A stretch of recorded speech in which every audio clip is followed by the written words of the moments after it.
السلام علیکم ورحمۃ اللہ وبرکاتہ۔ ناظرین، آج ہم نورانی قاعدہ سبق نمبر 5 پارٹ نمبر 1 میں تنوین اور تنوین کے احکام سیکھیں گے۔ تنوین کسے کہتے ہیں؟ 2 زبر 2 زیر اور 2 پیش کو تنوین کہتے ہیں، یعنی 2 زبر 2 زیر 2 پیش۔ نون تنوین کے کتنے احکام ہیں؟ نون تنوین کے 4 احکام ہیں: اظہار، ادغام، اقلاب اور اخفاء۔ اب ہم ان کو ایک ایک کر کے آسان مثالوں کے ساتھ سمجھتے ہیں۔ سب سے پہلے اظہار۔ اظہار کا مطلب ہے صاف اور ظاہر کر کے پڑھنا۔ اگر تنوین کے بعد 6 حروف حلقی میں سے کوئی ایک حرف بھی آ جائے تو وہاں اظہار ہوگا۔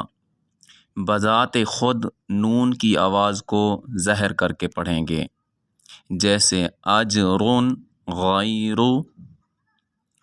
اس طرح نہیں پڑھیں گے اجرن غیر، یہ غلط ہے۔ حروف حلقی 6 ہیں: حمزہ، ہا، عین، ح، غین، خا۔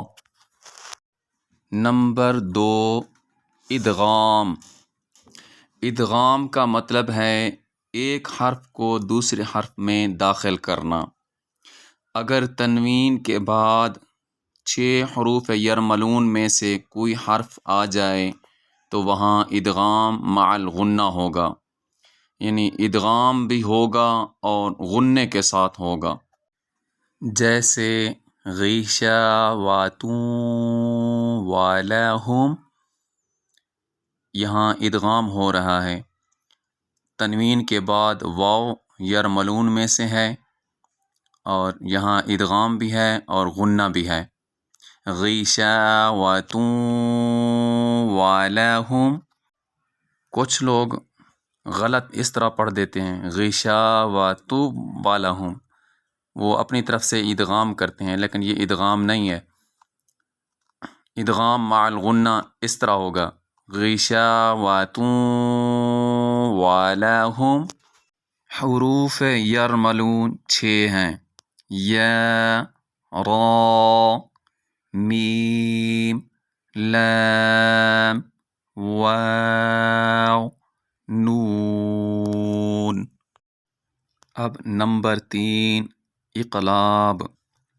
اقلاب کا مطلب ہے تبدیل کرنا۔ یہ عربی کا لفظ ہے اقلاب۔ اقلاب کا مطلب ہے تبدیل کرنا۔ اگر تنوین کے بعد حرف با آ جائے تو وہاں اقلاب ہوگا، یعنی نون کی آواز کو میم سے بدل کر پڑھیں گے، جیسے سمیع بصیر۔ عموماً ایسے الفاظ کے اوپر چھوٹا سا ایک باریک سا میم لکھا ہوا ہوتا ہے۔ اس میم لکھے ہوئے کا مطلب یہی ہوتا ہے کہ تنوین کو میم سے بدل کر پڑھیں۔ اس لفظ کو اکثر لوگ اس طرح پڑھ دیتے ہیں غلط، سمیع بصیر، حالانکہ یہ غلط ہے۔ اصل لفظ کیا ہے؟ اس کی ادائیگی ہے سمیع بصیر۔ نمبر 4، اخفاء۔ اخفاء کا مطلب ہے چھپانا۔ قراء کی اصطلاح میں اس کا مطلب ہے آواز کو ناک میں چھپا کر پڑھنا۔ اگر نون تنوین کے بعد 15 حروف اخفاء میں سے کوئی حرف آ جائے تو وہاں اخفاء ہوگا، جیسے علیما، قدیرا۔ اور اکثر لوگ اس طرح غلط پڑھ دیتے ہیں علیما قدیرا، حالانکہ یہ غلط ہے۔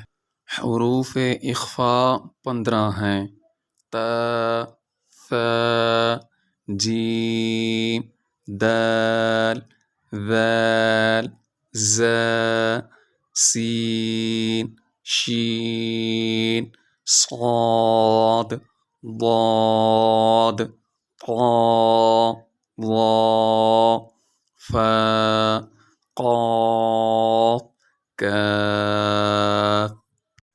امید ہے یہ تمام قواعد آپ کو صحیح سے سمجھ آ گئے ہوں گے۔ اللہ تعالی ہمیں قرآن پاک صحیح اور خوبصورت انداز میں پڑھنے کی توفیق عطا فرمائے۔ نیکسٹ ویڈیو پارٹ نمبر 2 میں تختی نمبر 5 کے ہجے کرنے کی مشق کریں گے انشاءاللہ۔ یہ ویڈیو آپ کو اچھی لگی ہے تو سبسکرائب کر کے اس نیکی کو دوسروں تک پہنچانے میں ہمارا ساتھ دیں۔